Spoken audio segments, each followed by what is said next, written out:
Now we'll proceed to examine item 5. Mr. Curtis, please kindly present what the Secretariat has been doing. Thank you, Mr. Chairperson. Honourable members of the Intergovernmental Committee, honourable delegates representing state parties to the Convention, ladies and gentlemen, it is an honour and a pleasure to present the report of the Secretariat, which covers the 6 months period from January to June of 2018. You may recall that I presented a report at the 7th session of the General Assembly in June of this year, which explains why the reporting period this time is shorter than usual. I hope you will have noticed from the document that we have made, I hope you will have noticed from the document that we have made efforts to report succinctly, and at the same time, I hope we have been able to demonstrate the broadness of the undertakings by the Secretariat. I shall not repeat everything that you can find in the document. Instead, I will present the major achievements of the Secretariat. In some cases, I will also provide updates on activities that took place since the publication of the document. In the past, the Committee found it useful that the report of the Secretariat be organized along the C5 structure. So this report is once again based on the 39C5 results framework, and more specifically, the performance indicators of expected results 6 under MLA 4. You may also have noted that the document is also accompanied by 3 information documents. The first information document attached to the report in 5.1 is outreach and communication. Following the discussions of the 12th session of the Intergovernmental meeting in Jeju last year and Decision 12-5B in particular. This document outlines the communication activities undertaken during the reporting period, as well as activities expected to take place until the end of 2019, as budgeted under the expected result 4 of the other functions of the committee approved by the Bureau in June 2018. The second information document in 5.2 is the financial report of the Fund of the Convention and is included, as has been the case for the last 5 committee sessions. And the third and final information document is entitled Overview of the Current Use of the International Assistance Mechanism and the Global Capacity Building Program in relation to elements inscribed on the urgent safeguarding list as requested by the committee last year. The results of this analysis, which I won't go into any detail now because they are in the document, may prove to be helpful in the ongoing and future discussions foreseen around listing mechanisms, and which we will also touch on in items 6, 8, and 9 of this session. Allow me now to please turn again to what without doubt has been the main achievement under the reporting period, namely the adoption of the overall results framework. As a global monitoring and evaluation tool to assess the overall impact of the implementation of the Convention, it has wide implications for all stakeholders at various levels. You may recall that the framework was developed through an extensive approach with a meeting of experts, an open-ended intergovernmental working group, and discussions at 3 sessions of the committee, notably the 9Com, the 11Com, and the 12Com. The adoption of the framework at the 7th session of the General Assembly really marks a notable achievement in the life of the Convention. We are now working as requested on the development of the guidance notes for the indicators and the revising of the periodic report forms, which will help to nourish the framework. In 2019, we will be preparing for the capacity building activities we will be undertaking in 2020 as the new periodic reporting cycles start to roll out, and we will have more to say on this under item 8. Indeed, we might wish to think of these overall results framework as a way of opening windows on the many aspects of the Convention, and in particular on the multitude of policies and programs that have been initiated and implemented at the country level, and which in their ensemble represent perhaps the greatest achievements of the Convention in terms of impact. We can hope that this will allow new and exciting narratives about the Convention to flow through these windows. The frameworks should be able to give us different insights and stories related to the safeguarding of intangible cultural heritage at community, national, and international levels, be they the contribution to the Sustainable Development Goals, or be they glimpses into the many ways by which communities are adapting to the cultural and other challenges they face in an ever-increasing and interconnected world. Another area where I'm pleased to be able to report on significant progress relates to the international assistance mechanism of the Convention. And as was discussed by the Bureau, you will be aware that since the sixth session of the General Assembly in 2016, the ceiling which could be examined by the Bureau was raised from $25,000 to $100,000. And I can now report that the numbers show clearly that the effects of that decision are working. The numbers show clearly that the effects of that decision on the implementation of the fund are working, and concretely, the total amount of international assistance approved by the governing bodies from January 2016 to January 2018, meaning about 2,741,000, or just under 2,742,000, is higher than the cumulative amount approved between 2009 and 2015. So in about 2 years, the bodies have approved roughly the same amount as 7 years prior to that. The Secretariat, of course, has consequently intensified efforts to give states an improved access to the Intangible Cultural Heritage Fund. And in this regard, the seventh session of the General Assembly made an important decision responding to a specific request of the Secretariat by authorizing the recruitment of 3 fixed-term posts financed by the fund.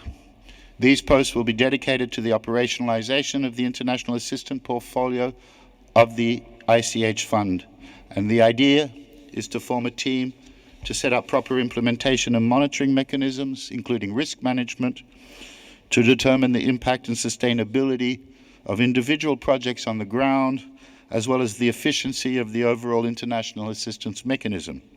The team, which will be called the Safeguarding and Implementation Team, it will be called the Safeguarding Monitoring and Implementation Team, shall support and monitor the implementation of individual projects whilst analyzing overall trends and good practices, with the hope that lessons learned should then be used to further improve the management of the fund as a key tool of the Convention.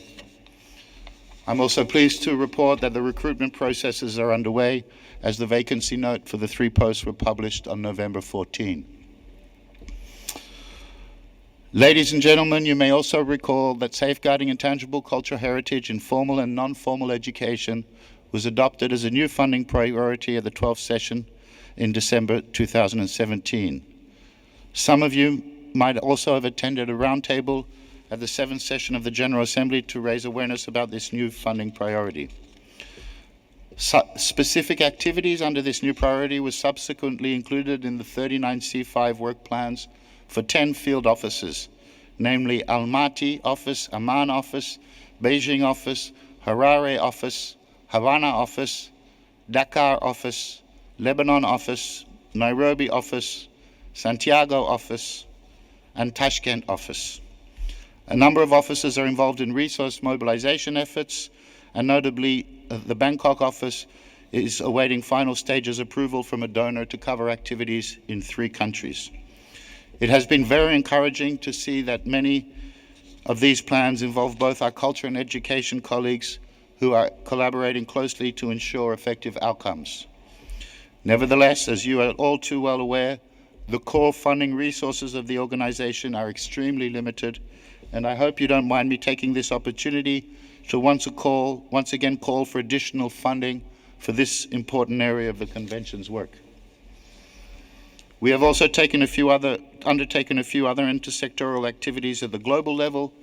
In October, we held a webinar introducing intangible cultural heritage and its relationship to education for sustainable development to key partners working on the subject. And in early November, the Secretariat co-organized a virtual conference with UNIVOC, the International Center for Technical and Vocational Education and Training, on safeguarding ICH through TVET. Since several cycles, the Secretariat has started to work on some thematic issues, and one of them, of course, concerns intangible cultural heritage in situations of emergency. The committee, at its past two sessions, reflected on the role of communities both in safeguarding their ICH in situations of emergency and in mobilizing such heritage for preparedness, resilience, and recovery. I shall not go into any more details on the operations follow-up given by the Secretariat, as there is a specific item 11 later on to discuss this matter. You may also be aware that cities have become an important focus of the work of the United Nations systems following the Quito Habitat 3 conference, and the General Conference of UNESCO has asked the culture sector to support member states towards the achievement of SDG 11 on inclusive, safe, resilient, and sustainable cities and human settlement, building on existing mechanisms under the conventions. Today, 54% of the world's population live in cities, and by 2050, the percentage is expected to reach 70%. Thanks to support from Yongxin Huahyun Cultural Industry Investment in the People's Republic of China, a multi-year sector-wide project has been initiated on intangible heritage and creativity for sustainable cities. In that framework, 3 pilot cities have been identified for the first year of this project, where community-based inventorying will take place in urban centers, and those cities are Kingston in Jamaica, Georgetown in Malaysia, and Harare in Zimbabwe. 6 other cities will follow suit for the second and third year. As always, a significant portion of the Secretariat's resources have been dedicated to the activities to service states through Convention's statutory mechanisms. The Secretariat kept pace with the intense statutory schedule of up to 20 meetings planned for the biennium. Throughout the reporting period, the team juggled with the management of nominations, international assistance, periodic reporting, NGO accreditations, to name a few of the main lines of our activities. That does not mean it has been business as usual. The Secretariat has continued to seek improvements in all areas of our statutory operations to better service states, and the significant higher number of international assistance requests presented to the Bureau is an example of these efforts. The number of states parties to the conventions has steadily increased and now reached 178. Under the reporting period, we are pleased to be able to welcome 3 new states, Kiribati, Singapore, and the Solomon Islands. In addition, there was a territorial extension from Denmark to include the Faroe Islands. The national efforts of these states parties are supported through our regional offices. As concerns the Global Capacity Building Program, 40 countries continue to benefit from multi-year projects through various sources of funding. They include funds in trust agreements, thanks to the European Union, Japan, Switzerland, and the United Arab Emirates, as well as earmarked contributions to the ICH Fund, thanks to Azerbaijan, Netherlands, and Spain, as well as self-benefiting projects such as those in Morocco and Thailand. One of the main strengths of the program is indeed the dynamic network of facilitators. And following the recent expansion of the facilitators network in Asia and the Pacific, in July, with support from CREHAP, the International Training Center for the Intangible Cultural Heritage in the Asia-Pacific region, we also recently strengthened the European chapter through a training workshop for facilitators supported and hosted by the Category 2 Center in Bulgaria, the Regional Center for the Safeguarding of the Intangible Cultural Heritage in Southeastern Europe. I am pleased to inform you that we will have the opportunity to learn more about the Facilitators Network at the side event the Secretariat is organizing tomorrow between 1:15 and 2:30 p.m. Dear committee members, operationally, the demand for the Global Capacity Group Building Program continues to grow, and I need to remind you that its future is still extremely fragile. As supplementary funding for the program continues to experience significant and alarming decline. With this perspective, the Secretariat is undertaking a feasibility study on future partnership options to explore new modalities that may help to sustain and even expand the program. As I mentioned, we have, and I'd like to take the opportunity to inform the committee members that we have made progress in the area of communications and outreach, as indeed these can also be in and of themselves considered important safeguarding actions in line with Article 2 of the Convention, which is why we presented our plan to the last session of the committee, and the details of these activities can be found in the information document, as I mentioned earlier. I hope that many of you were able to witness some of our actions during the 7th session of the General Assembly, as well as some of the social media campaigns that have been initiated, and we are finalizing visual guidelines and some of the effects of which you will witness in this session. Ladies and gentlemen, whilst communication is important, it must of course be based on sound information and knowledge. In that regards, the Secretariat has continued its work on improving the knowledge management system of the Convention, and in particular the website, which has become an important working tool for many of you in the room, as well as a wide range of other stakeholders from near and afar. I'm very excited to be announcing the launch of a new and highly innovative knowledge management tool around the lists that I think you will agree, once you have experienced it, goes well beyond classic knowledge management to become a tool indeed for communication at the same time. This 13th session of the committee will mark the launch of this new tool called Dive into Intangible Cultural Heritage. The tool is a new visualization exercise of all the inscribed elements on the list of the Convention, which you will be able to experience in the form of a constellation, through which you will be able to navigate the many interconnections of the elements we have all been working so hard to safeguard through the inscription processes. I will not go into any more detail on the matter, as the tool will be launched in the atrium in front of this room at 13:30 by the Assistant Director General for Culture, and I would invite you to go there, as it is a really interesting development. But with your indulgence, I would like to end my presentation with a short video clip to give you a taste of what the project looks like. A French interpretation of the video is available through your headphones. And please, ladies and gentlemen, enjoy your personal journey into the universe of living heritage.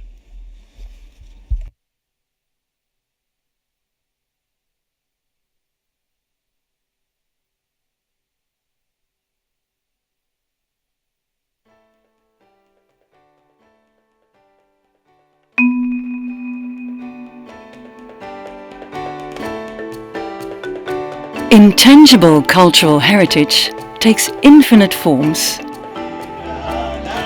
It is a source of human creativity and cultural diversity. Living heritage brings human beings and communities closer together. The 2003 Convention aims at safeguarding this heritage and ensuring its continuous transmission. In 10 years, UNESCO listed almost 500 intangible cultural heritage elements. But how do we grasp the diversity of these elements? How are the cultural practices of communities across more than 100 countries connected? UNESCO mapped them all against 1,000 concepts and invites you to dive into intangible cultural heritage.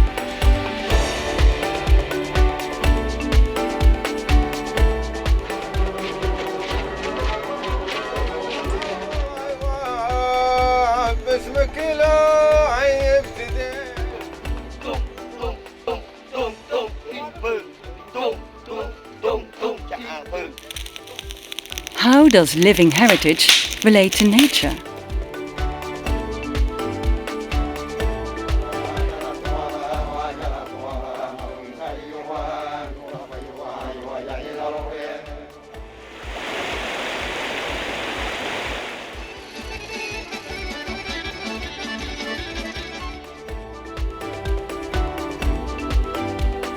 And what about you? What about your heritage? Keep it lively and pass it on.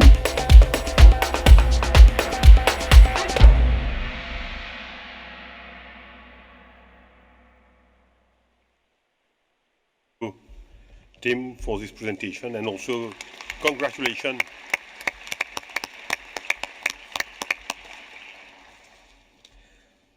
for this new tool. I'm sure that all of us will be very interested to discover and to learn from these interactive tools that our ADG will launch very shortly. With these few words, may I now open the floor for discussion before we take the necessary decision on this item.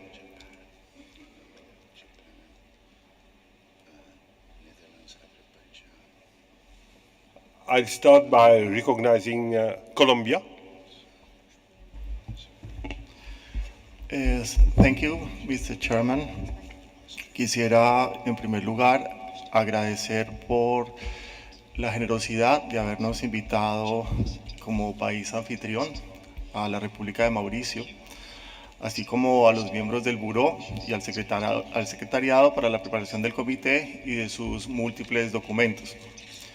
Agradecemos asimismo al Reino de España, que nos permite hablar en nuestra lengua, el español, y por supuesto al señor secretario por ese detallado informe que nos acaba de presentar. La delegación de Colombia quisiera hacer una breve intervención para definir nuestra posición sobre algunos aspectos que se discutirán en este comité. Primero que todo, invitamos al comité a seguir esforzándose para posicionar el patrimonio cultural inmaterial como un factor fundamental para generar bienestar y proveer una guía hacia la construcción de un futuro diverso, creativo y rico en los niveles global, nacional y local. En otras palabras, es importante continuar trabajando en el marco de la Convención y entender que la salvaguardia del patrimonio vivo es fundamental para las comunidades y fortalecer sus capacidades de resiliencia con el contexto actual. Adicionalmente, y teniendo en cuenta que la educación en el patrimonio cultural inmaterial es una de las prioridades del Secretariado, nos gustaría invitar a una reflexión sobre este tema, ampliando sus estrategias a la educación terciaria, a través de la transmisión de las técnicas y conocimientos del patrimonio cultural inmaterial como una alternativa para la protección de bienes y servicios que le permitirían a las comunidades generar ingresos económicos, al tiempo que asegura la preservación de sus conocimientos ancestrales. Asimismo, nos gustaría reiterar la importancia de articular el patrimonio cultural inmaterial con el desarrollo sostenible y la Agenda 2030. Para esto, Colombia está trabajando en la creación de lineamientos para generar mejores medidas de salvaguardia del patrimonio cultural inmaterial en contextos urbanos, en asociación con procesos de desarrollo urbano. En ese sentido, queremos agradecer la presencia del secretario Tim Curtis en Colombia este año en el primer foro internacional que tuvimos en nuestro país, y es un tema que nos interesa muchísimo y sobre el cual ya venimos trabajando en los últimos 2 años. De esta manera, invitamos también a todo el comité para un side event que tendrá lugar este miércoles 28 a las 12:30 del día. Finalmente, queremos compartir con ustedes la aspiración de Colombia de recibir en Bogotá la sesión del 14 comité, y agradecemos las muestras iniciales de apoyo que hemos recibido por parte de muchos de ustedes. Muchas gracias, Mr. Chairman. Thank you, Colombia. May I now invite Japan? Well, thank you very much, Mr. Chair. And first, I'd like to express our thanks and appreciation for Mauritius, our host, for their great hospitality and arrangement of this meeting. As for the report on the implementation of ICH by the Secretariat, Japan expresses its appreciation for their efforts, despite all the limitation of human resources and budgets, particularly in the field like the activities to enhance the awareness and the visibility of ICH, or the efforts to promote the protection and preservation of intangible cultural heritage in emergencies, and their efforts to make it more effective and efficient in utilizing the international assistance. With appreciation of those all efforts, Japan reiterates its commitment to assist ICS activities through our budgetary contribution. Thank you. Thank you, Japan. It's my pleasure now to invite Netherlands to share with us the observations. The delegation of the Netherlands would like to thank the Republic of Mauritius for the generous hosting of this committee meeting and the impressive opening ceremony yesterday evening. As we saw yesterday evening, the Netherlands and Mauritius share a history. The Dutch East India Company landed on this island they called Mauritius after the Prince Maurits of the House of Nassau. And there are still names of places and regions in Mauritius which remind us of this Dutch presence. And as we all know, histories of colonization have their dark sides when we think, for instance, of slavery. The Dutch also played a role in the distinction of the dodo, you all know, the bird who has become an important symbol of the extinction of animals all over the world. But we can assure you that our contribution this week will be less invading. We congratulate the Secretariat and its staff for its excellent report. We appreciate all the achievements and the commitment in view of the high workload and the limited resources. We see that the Convention is developing since the adoption in 2003, and we see that reflection on the results and new developments are necessary. And in that light, there are major topics and challenges we have to work on. Issues like urban development have an impact in relation to sustainable development, and likewise for education. So my delegation welcomes the focus on formal and informal education, the new budget line, and the focus on ICH in urban context and ICH in emergencies. We think these issues need to be worked on in both ways, in safeguarding ICH and making new communities and groups and young people aware of the values of ICH, and on the other hand, we see that ICH can contribute to the resilience of communities. We also support the focus on capacity building in the activities of the Secretariat. The Global Capacity Building Programme is more and more focused on regional cooperation, and we look forward to work on this topic and share the experiences. During the General Assembly, the safeguarding of ICH in emergencies was an important topic and will be so in this committee meeting. The contribution of this convention to this important topic is becoming more concrete, and we welcome also this and will contribute to this topic in support of pilots and new methods of preparedness, resilience and reconciliation. Thank you.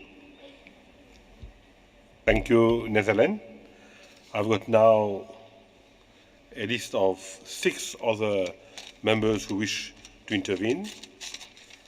Azerbaijan, Austria, Philippines, Cuba, China, Armenia, and I see also Palestine just joining. I now give the floor to Azerbaijan. Thank you, Mr. Chairman. Excellency, Mr. Rupun, distinguished committee members, ladies and gentlemen. At the outset, I would like to convey my sincere gratitude to the government of the Republic of Mauritius for the warm hospitality and excellent organization of the 13th session of the Intergovernmental Committee for the Safeguarding of the Intangible Cultural Heritage. As you are aware, Azerbaijan has been elected as a member of the committee, and I would like to take this opportunity once again to thank all member states who voted for us and to underline our commitment to the letter and spirit of the 2003 Convention. Azerbaijan was a member of the Intergovernmental Committee for the Safeguarding of the Intangible Cultural Heritage in 2010-2014. And 5 years ago, in 2013, my country successfully hosted the 8th session of the Intergovernmental Committee. As a country which always strives for the protection of the universal cultural heritage, Azerbaijan attaches a great importance for the effective implementation of the 2003 Convention and reaffirms its willing and determination to continue to work in the open, transparent, and inclusive manner. We highly appreciate invaluable work and contributions done so far by the Member States, expert community, and the Secretariat in implementing principles and aims of the 2003 Convention.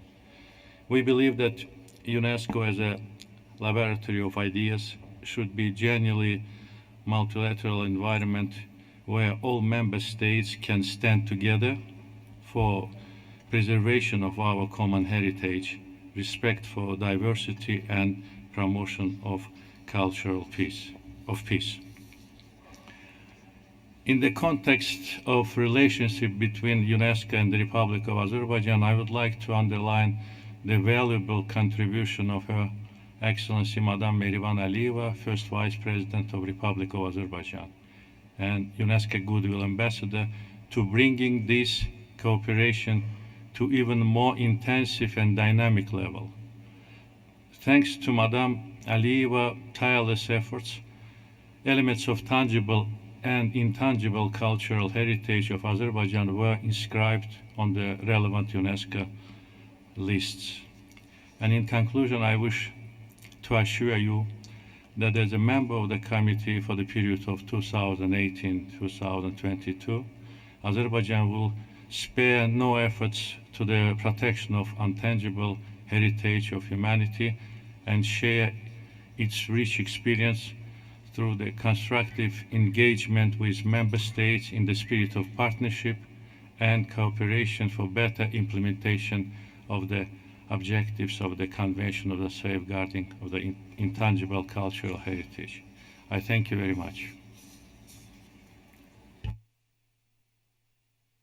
Now I invite Austria.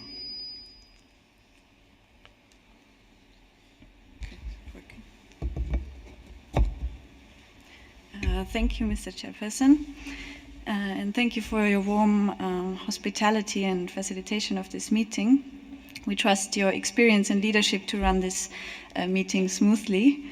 It's a great pleasure to see that 178 states parties are now committed to safeguarding the intangible cultural heritage, and the broad and geographically balanced participation is crucial for sustainability and long-term progress. I would also like to thank the Secretariat for its dedicated efforts, which have set the scene for another effective meeting. And we congratulate the Secretariat for the excellent preparation of the documents and take note again of the high workload.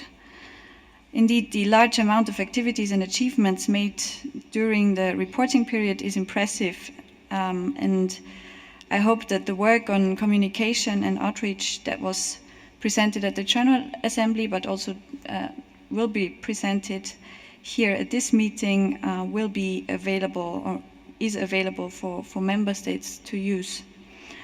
Many important projects and initiatives are being implemented, which will contribute to several goals of the 2030 agenda.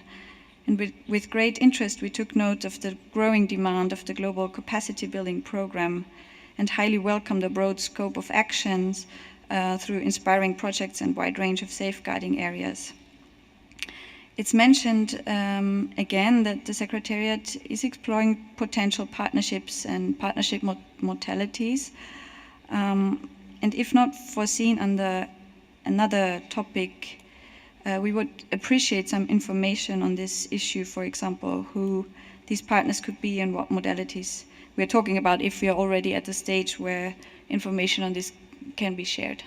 Thank you, Mr. Chairperson. Oh, sorry. Finally, I would also like to thank all the countries who have supported the Convention and its Secretariat through voluntary supplementary contributions and other forms of support. Now I'm finished. Thank you, Mr. Chairperson. Thank you, Austria. Now I'll invite Philippine. Thank you, Mr. Chairperson. The Philippines congratulates you on your election. We warmly thank the people and the government of Mauritius for graciously hosting us in this beautiful island paradise of yours. We thank the Secretariat for its report and the number of additional documents related to this item. As a general observation, as the 2003 convention evolves, with more and more state parties and elements on its lists, especially the representative list, and new issues and challenges constantly emerging, the expectations and responsibilities of the committee and secretariat continuously expand.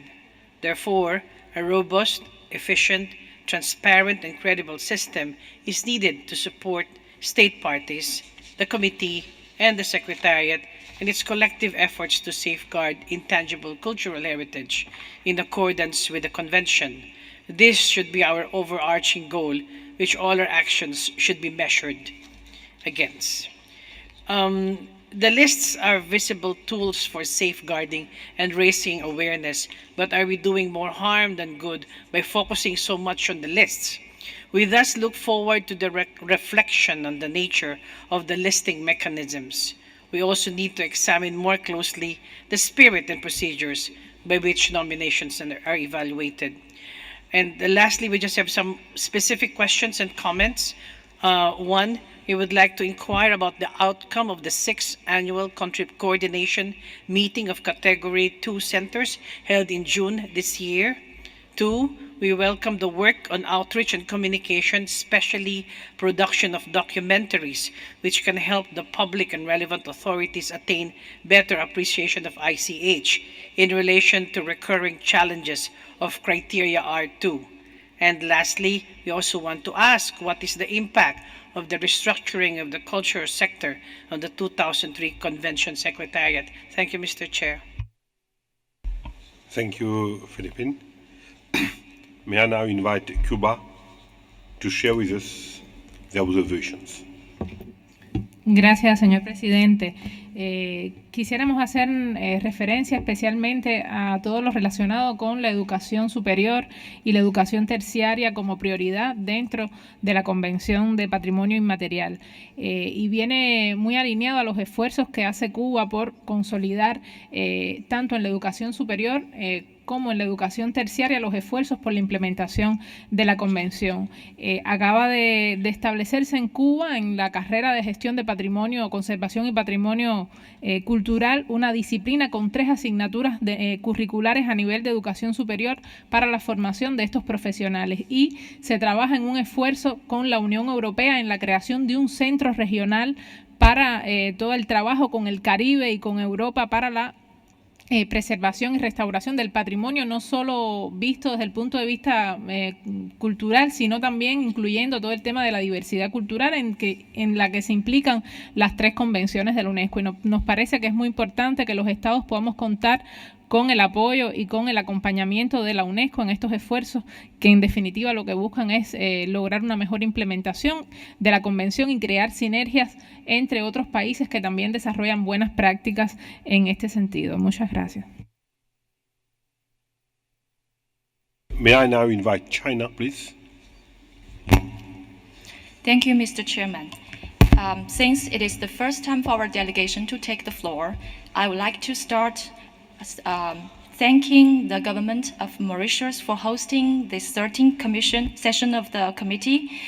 Although our delegation did not catch up with the opening ceremony last night because of the delay of flights, we still feel very warm hospitality of your country, and it's really a great pleasure to be here in Mauritius. Actually, this is the first session since China was elected as the member of the committee in June this year. We would like to join the other members of the committee under your strong chairmanship, Mr. Chairman. We would like to see you will lead the committee to proceed with the old session agenda very smoothly. And secondly, I would like to thank the Secretariat for its very informative report on its work during the last months. And thank you, Mr. Tim Curtis, for your explanation. We understand that the Secretariat, as always, undertake the very heavy workload. In addition to its statutory work, supporting work to the convention, we noticed that and really appreciate that the Secretariat make extraordinary efforts to undertake more initiatives to extend its efforts on the knowledge management, the communication and outreach with NGOs and other stakeholders, on capacity building programs, and also ICH and education. For your information, regarding to the capacity building program, the Secretariat involves all these Category 2 centers, including CREHAB from China, on these efforts. And also this year, one facilitator from China was also approved, and we'd love to see that the list of global facilitators will be renewed continuously, and the network of facilitators will be broadened. We also noticed that in this report, the Secretary also take its efforts to cover the more thematical initiatives, including the ICH in emergencies, the ICH in urban contexts, for which we believe that these are the problems that many of the state parties they are facing in the safeguarding of ICH. And I would like to assure you that China always attaches more great importance to these issues. And also we try to involve all the stakeholders, including both the public and the private sectors, on the implementation of the convention, to trying to address all kinds of challenges we face. It is also mentioned that the challenges, as always, we also take note of more challenges that as the convention continues to enjoy steady growth. And also the committee started more and more reflections during the growth of the convention. And we agree with the Secretary that the sustainable programs depends on and also should be both built up on the basis of financial sustainability and human resource sustainability. So China has a very much stronger sense of mission and stronger sense of mission, and we like to shoulder more responsibilities in the for the course of safeguarding ICH. Ladies and gentlemen, safeguarding the ICH never been an easy job or easy task. That is why and how the 2003 Convention joined us for this purpose, to safeguard for this common cause of humanity. So China would reiterate its commitment for the safeguarding of ICH. Thank you very much. Thank you. May I now invite Armenia, please? Thank you, Mr. Chairman. Let me start by expressing my sincere appreciation for hosting ICH 13th session, and especially sincere appreciation to all the people of Mauritius for making us feel like at home. The adoption of the UNESCO Convention on Intangible Cultural Heritage became a landmark event which strongly contributed towards promoting cultural diversity and cultural affluence in its various forms. The Convention for the Safeguarding of the Intangible Heritage stresses that the importance of the intangible cultural heritage as a mainspring of cultural diversity and a guarantee for sustainable development. It stresses also the invaluable role of the intangible cultural heritage as a factor in bringing human beings closer together and ensuring exchange and understanding among them, safeguarding of such heritage in a spirit of cooperation and mutual assistance. And all this aims to ensure better visibility of the intangible cultural heritage and awareness of its significance, to encourage dialogue which respects cultural diversity, and to provide appropriate safeguarding measures. Mr. Chairman, we are happy to see the efforts of the Secretariat as presented by Mr. Curtis on the activities of the Secretariat, which cover all the aspects, especially we are happy to see ICH and education presented by such a touching photo of the little girls, and also ICH in emergency situations, which means that ICH Secretariat is trying to reach all without leaving no one behind. In this sense also, we would like to thank Madame Azoulay for pursuing and pursuing this important mission as Director General of UNESCO. And at the end, I would like to congratulate you as the Vice Chair of the Bureau, and as a Chair of the Bureau and as a Vice Chair of the Bureau, I would like to express our readiness to support you in all your endeavors. Thank you very much. Thank you, Armenia. I have on my list a few other members: Palestine, Senegal, Poland, and Guatemala.